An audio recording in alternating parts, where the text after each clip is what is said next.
X-ray vision. Look out! Here comes Superman. Lois is in terrible danger. Faster than a steam train. But there is hard life to jail. Oh no. You win this time, Superman. It's the prankster. That TNT will destroy the building. Good work, Superman. A fire breaks out. Metropolis may be destroyed. Look, up in the sky. It's a bird. Hey, it's Superman. The end.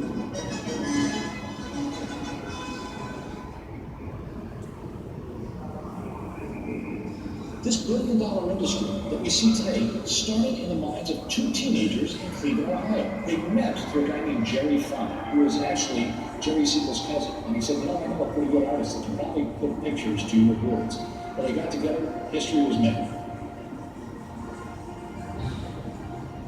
It was an anthology issue. There were a lot of different stories in there. In fact, even Marco Polo was in there. But he was Superman on the cover. That's what sold that issue.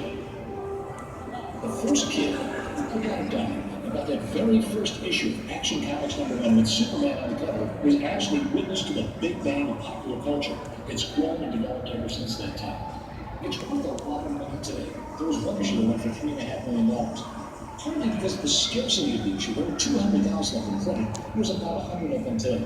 I was part of the very first TV generation. So when I was growing up, I would watch TV, loved it, and I would look at my parents or other people and say, you're reading a book?